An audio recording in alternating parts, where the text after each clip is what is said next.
এই হলুদ আর গোলাপির কম্বিনেশনে গোপাল সোনা যে ড্রেসটা বানিয়েছি আজকে সেটারই ভিডিও আপনাদের সাথে শেয়ার করব। তো এই সুন্দর ড্রেসটি খুবই সহজে নিজের হাতে বাড়িতে বানানোর জন্য স্কিপ না করে সম্পূর্ণ ভিডিওটি দেখুন। আর আমি কেয়া, আমার চ্যানেল কেয়াস লাইফে আপনাদের সবাইকে জানাই স্বাগত। তো চলুন দেরি না করে ভিডিওটা ঝটপট শুরু করা যাক। প্রথমেই আমরা বেসটা বানিয়ে নেব। তার জন্য আমি হলুদ রঙের একটা কাপড় নিয়েছি, আপনারা আপনাদের পছন্দ মতো যে কোনো রঙের কাপড় নিতে পারেন। এটা ছিল 60 ইঞ্চি লম্বা এবং 4.5 ইঞ্চি চওড়া, যেটার 3টে দিক এইভাবে মুড়ে সেলাই করে নিয়েছি। এবার মুড়ে সেলাই করে নেওয়ার পরে এটা হয়ে গেছিল 4 ইঞ্চি চওড়া।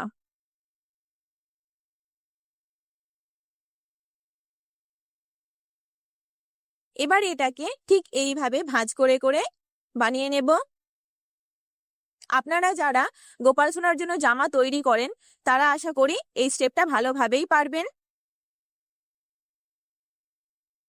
এইভাবে ঘন ঘন করে ভাঁজ করে সেলাই করে নিয়েছি।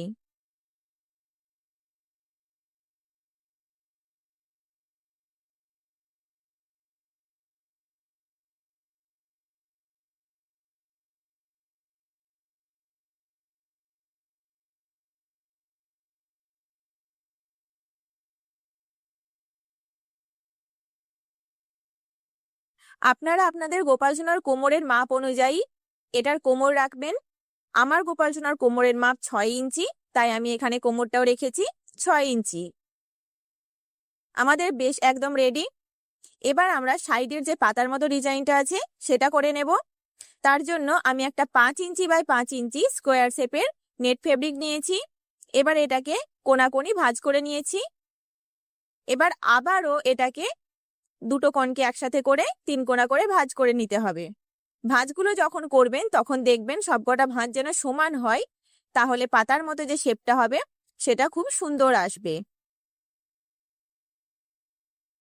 এবার ভিডিওটা ভালোভাবে দেখুন কিভাবে ভাঁজটা করছি। আমি আবারও ঠিক মাঝখানটা এইভাবে আঙুল দিয়ে চেপে ধরে ভাঁজ করে নিয়েছি এবং দুটো দিককে আরো একটা করে ভাঁজ করে নিয়েছি।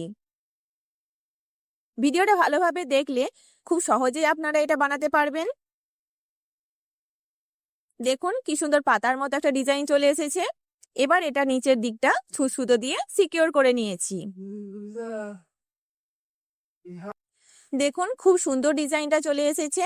এইভাবে আমাদেরকে সবকটা বানিয়ে নিতে হবে।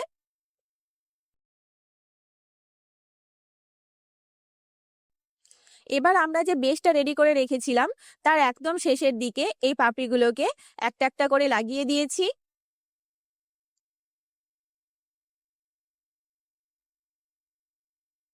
ঠিক এইভাবে পাশাপাশি আমি সুতো দিয়ে এগুলোকে সেলাই করে দিয়েছি। আপনারা চাইলে এখানে আঠার ব্যবহারও করতে পারেন।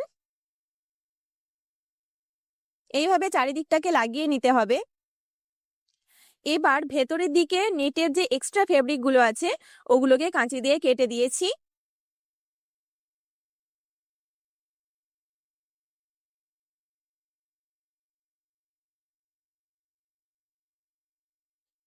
এবার রিবন দিয়ে তৈরি এরকম ছোট ছোট গোলাপগুলোকে পাপড়ির নিচের দিকে এগুলোকে লাগিয়ে দিয়েছি।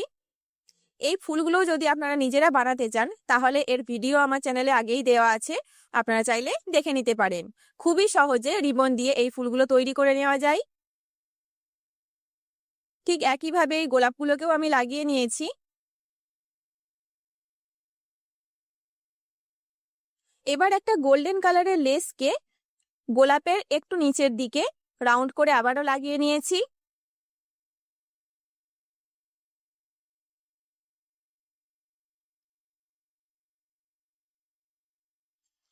ড্রেসটা এখনই কিন্তু দেখতে খুবই সুন্দর লাগছিল, তবুও আমাদের ড্রেসটা এখনো কমপ্লিট হয়নি।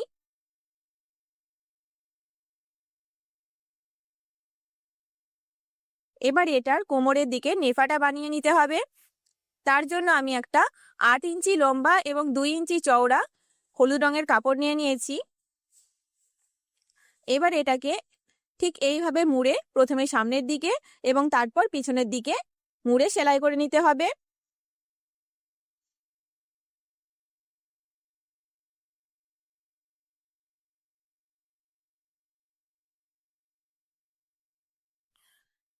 এবার আমি এর ভেতরে একটা উলকে ঢুকিয়ে দিয়েছিলাম।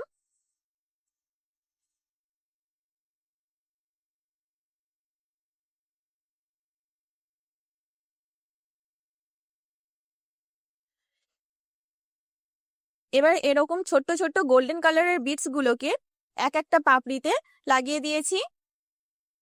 এবার ওপরের অংশটা তৈরি করে নেব।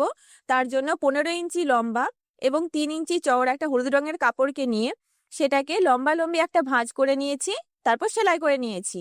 এবার এটাকে ফ্লিপ করে নিতে হবে। ফ্লিপ করে নেওয়ার পরে এর একটা দিকে গোল্ডেন কালারের লেসটা লাগিয়ে নেব।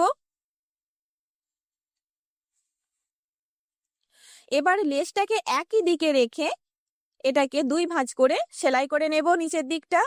এবার নিচের দিকটা সেলাই হয়ে গেলে নিচের দিকটা আরো একটু পেছনের দিকে মুড়ে সেলাই করে নিয়েছি। আর এরও ভেতরে একটা পিঙ্ক কালারের উলকে ঢুকিয়ে দিয়েছি।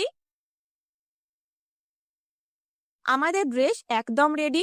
ড্রেসটা সামনের থেকে দেখতে আরোই সুন্দর লাগছিল। ঠিক এইভাবে আপনারা চাইলে এই ড্রেসটা খুবই সহজে বাড়িতেই বানিয়ে নিতে পারেন। আমার ভিডিওটা কেমন লাগলো অবশ্যই জানাবেন। আর আমার চ্যানেলে নতুন হয়ে থাকলে চ্যানেলটিকে অবশ্যই সাবস্ক্রাইব করে পাশে থাকা বেল আইকনটি প্রেস করে দেবেন এরকম আরো সুন্দর সুন্দর ভিডিও পাওয়ার জন্য। দেখা হচ্ছে পরের ভিডিওতে। ততক্ষণ সুস্থ থাকবেন। ধন্যবাদ।